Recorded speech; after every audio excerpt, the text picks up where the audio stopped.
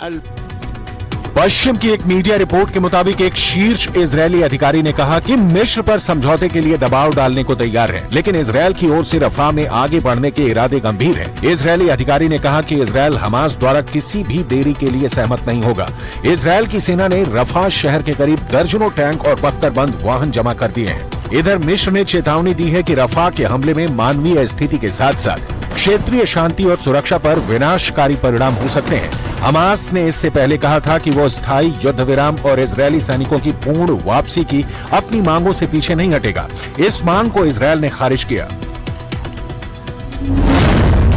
क्योंकि हमास नेता Yahya Sinwar बंधकों को मानव ढाल के रूप में इस्तेमाल कर रहे हैं, जिनके बारे में माना जाता है कि वो एक सुरंग नेटवर्क में छिपे हुए हैं। सूत्र ने बताया कि इजरायली सेना के रफा में जाने से पहले हमास के लिए ये आखिरी मौका है।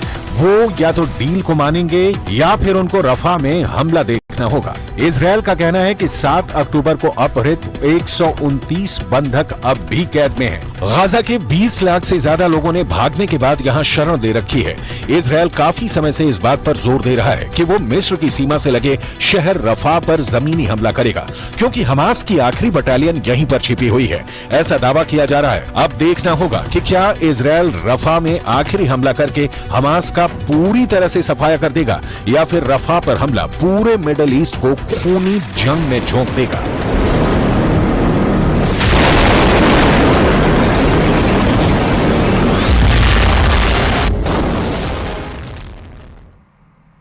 और चलिए रुक करते हैं अगली खबर की ओर। गाजा का युद्ध अब अमेरिका के लिए बड़ी फास्ट बन सकता है। अमेरिका के अंदर गाजा को लेकर के एक ऐसी जंग शुरू हो गई है जिसका अंदाजा बाइडेन को भी नहीं था। इस वक्त अमेरिका के कई शहरों में गाजा के नाम पर बड़ी टक्कर शुरू हो गई है। देखिए रिपोर्ट।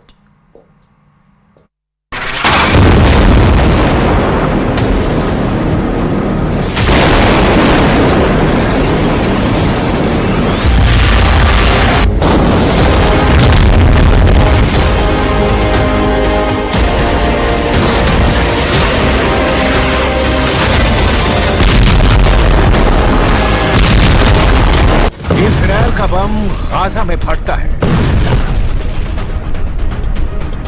लेकिन उसकी धमक अमेरिका में सुनाई देती है। ना सिर्फ सुनाई देती है बल्कि जमीन पर ऐसी दिखाई देती है। अब एक नए युद्ध के जरिए गाजा में सीज फायर की लड़ाई हो रही है। सीज फायर यानी युद्ध बंद हो, बाइडेन पर प्रेशर हो कि वो इजरायल पर दबाव डालें और नेतन्याहू बमबारी बंद करें। अब इसे लेकर एक बड़ी जंग दुनिया के कई हिस्सों में शुरू हो चुकी है।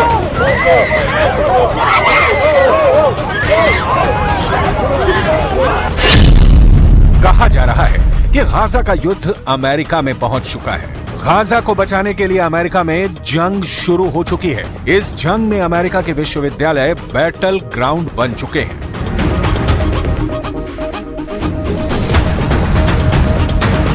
अमेरिका के कई शहरों में अलग अलग विश्वविद्यालयों के सैकड़ों स्टूडेंट गिरफ्तार हो चुके हैं। हथकड़ियां लगाकर सबको हिरासत में लिया जा रहा है। सड़कों और चौराहों पर प्रदर्शन हो रहे हैं।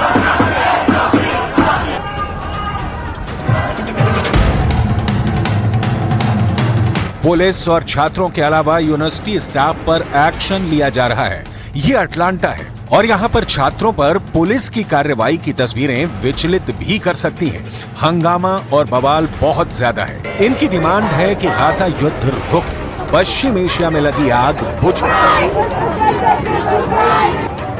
This is insane. I just saw police use unnecessary violence for peaceful protesters. I saw police knock students to the ground. Clearly you see a bunch of arrests going on. People were pepper sprayed. This is a school. Like, why is this happening? हंगामा America के शहरों में जारी है। आग Israel की सड़कों पर भी लगी हुई है। एक तरफ अमेरिका का ओहायो है, दूसरी तरफ इजरायल की राजधानी तेल अवीव है। दोनों तरफ तनाव फैला है, दोनों तरफ फसाद जारी है, दोनों तरफ भीड़ अपने देश के पुलिस के साथ जूझ रही है।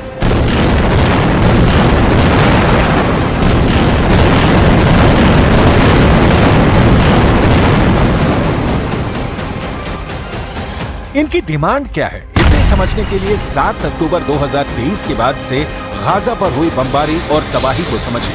गाजा पर गिरे हर बम ने जान ली है। एक नहीं, दो नहीं, बल्कि हर बम ने 10-10 जान ली है।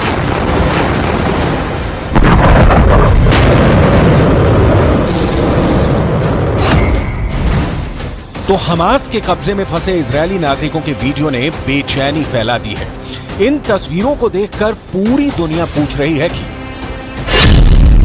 इजरायल और हमास के बीच सीज फायर कब होगा, गाजा पर बमबारी कब तक जारी रहेगी, हमास के कब्जे से इजरायली नागरिक कब तक रिहा होंगे।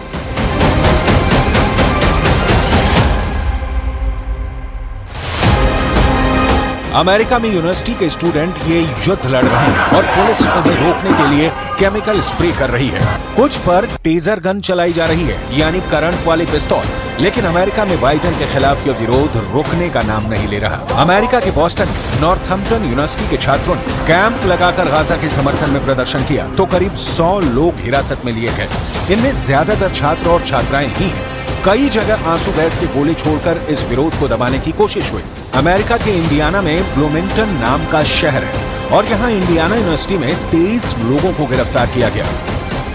एरिजोना स्टेट यूनिवर्सिटी में करीब 70 लोग गिरफ्तार किए गए क्योंकि यहाँ भी तंबू लगाकर गाजा में सीज फायर की मांग की गई। फिलिस्तीन के समर्थन के साथ यहाँ इजरायल के बंधकों की भी बात हो रही है और उनकी रिहाई के लिए भी अमेरिका पर दबाव डाला जा रहा है। We see what's happening in the United States and now in Australia. We keep going and we hope that it'll take off in France too, because universities really have a role to play in what's happening in Palestine and the genocide which is underway. सबसे बड़ी बात यह है कि पूरी आजादी के साथ अपनी आवाज उठाने के लिए जिस अमेरिका के लोकतंत्र की तारीफ की जाती है, वहां यूनिवर्सिटी के स्टूडेंट्स पर लाठी डंडे और आंसू गैस सब कुछ छोड़े जा रहे हैं। उनको गिरफ्तार किया जा रहा है। पिछले 10 दिनों में अमेरिका की Yale University, University of Southern California, Vanderbilt University और यूनिवर्सिटी ऑफ मिनेसोटा में काफी हंगामा हुआ है। इन विश्वविद्यालयों की इमारतों को प्रदर्शनकारियों ने घेर लिया। इस वजह से कई प्रोग्राम कैंसिल करने पड़े, पुलिस बुलाई गई और फिर अमेरिका को बदनाम करने वाली तस्वीरें पूरी दुनिया में छा गई।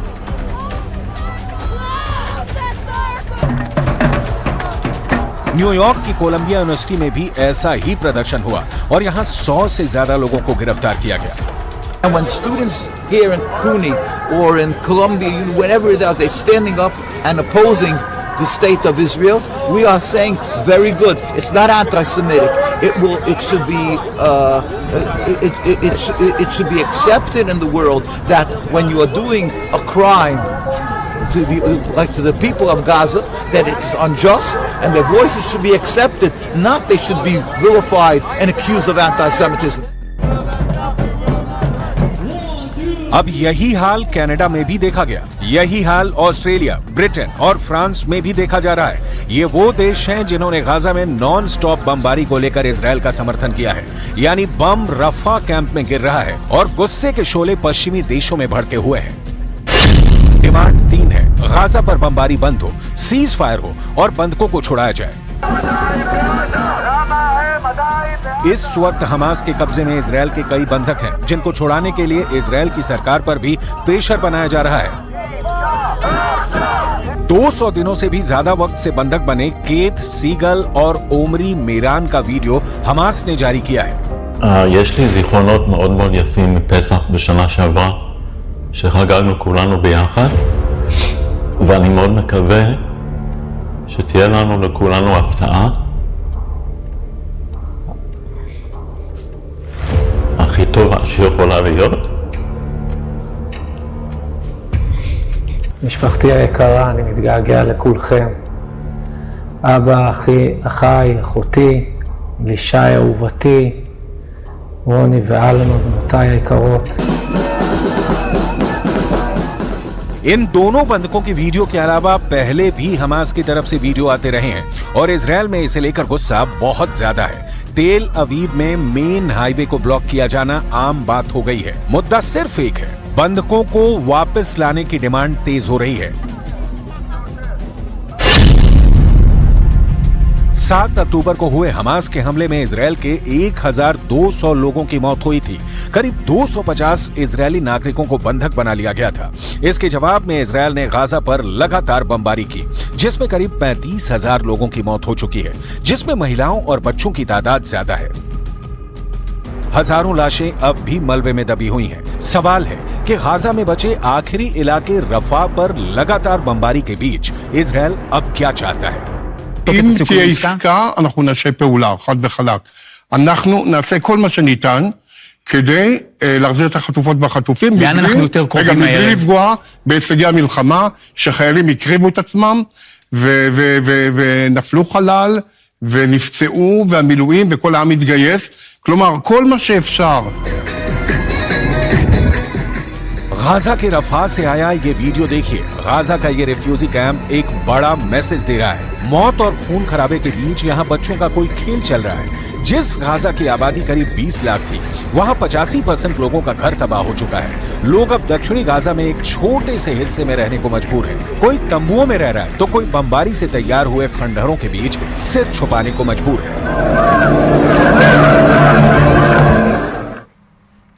और चलिए रुक करते हैं अगली खबर की ओर। रूस ने यूक्रेन पर एक ही रात 34 मिसाइलों से हमला कर दिया। पुतिन की फौज ने यूक्रेन के 4 पावर प्लांटों को तबाह किया है। पुतिन का यह गुस्सा यूक्रेन की एक मिसाइल को लेकर के भड़का है, जो उसे अमेरिका ने ही सप्लाई की थी। देखिए रिपोर्ट।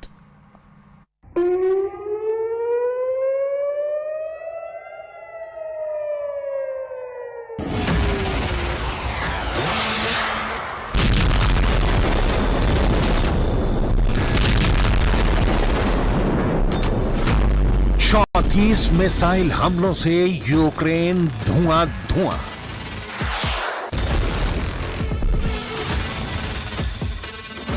रूस का यूक्रेन पर बहुत बड़ा अटैक।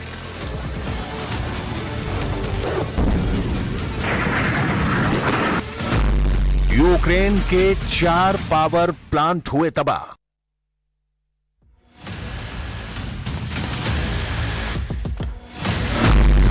ये पुतिन का क्रोध है। यूक्रेन से आई बर्बादी की ये तस्वीरें ही बताने के लिए काफी हैं कि पुतिन किस कदर गुस्से में है।